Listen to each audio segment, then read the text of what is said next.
Okay, well, here's an interesting one today.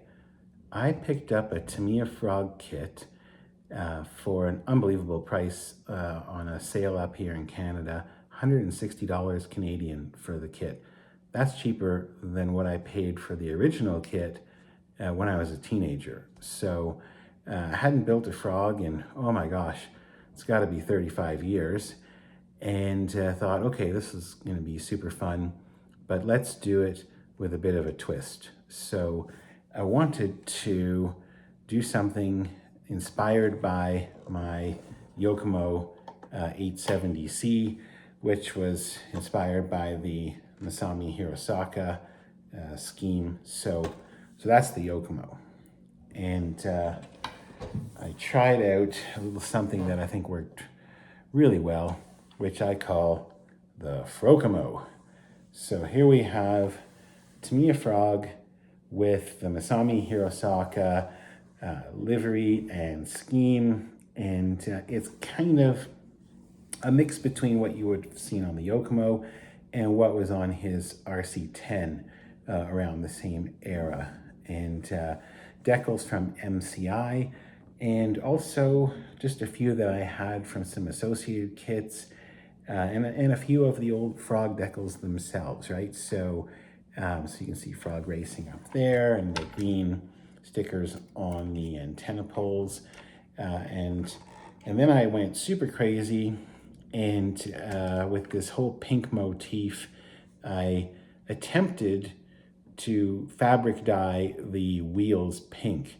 That was an epic fail because the wheels would not take the dye, and it just washed right off, and they warped. So it was a real bugger trying to get these things back to fit, and I'm gonna end up having to replace one of the front ones because it's just just wrecked, but still looks cool. I ended up painting these rims with just a Tamiya pink spray paint.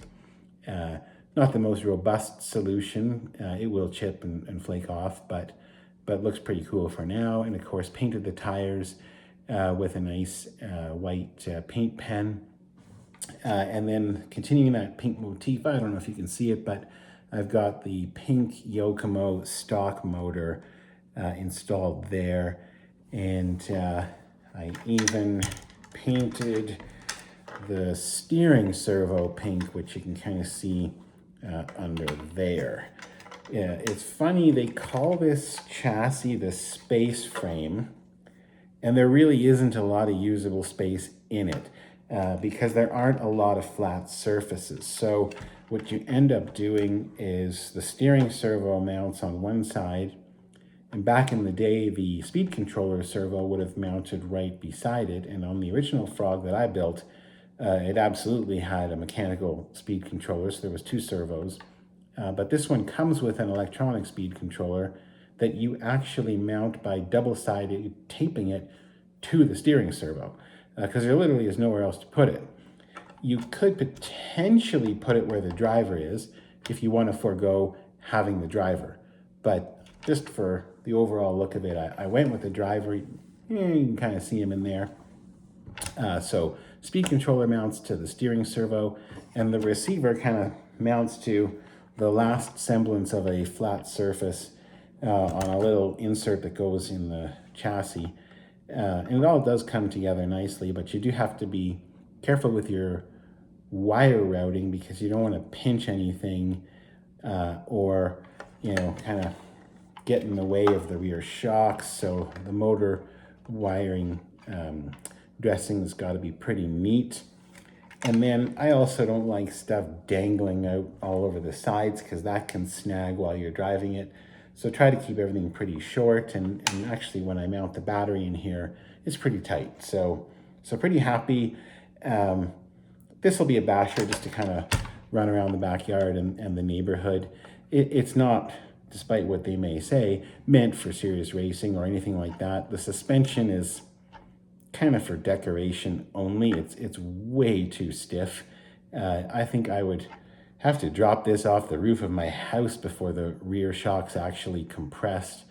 And the fronts are just kind of little springs that fit inside the chassis, and they're just very bouncy, but it'll be super fun. I put full bearings in it. It comes with bearings in the gearbox only, but the bushings that go into the wheel hubs are terrible. I would replace those. It's another $20. What, you know, what's the harm? And once you do that, I mean, the rear gearbox and the whole mechanism is super smooth. This is just a beautifully smooth gear differential. Everything meshes perfectly. And the front bearings just, you know, make that whole front setup way more robust. The Frog comes with 3 different gearing options. One is what they call standard, which is a pinion and spur gear combination associated with that. Then you have a different pinion and spur gear combination for high speed or high torque. And you have to make sure you match them up because you cannot adjust the motor position. It's meant to be in one place and the pinion and spur mesh accordingly. So I went with high speed just because let's see how fast it can go. And that'll be super fun. And I think that's about it. So next time, maybe we'll do a run video and take out the Frokomo.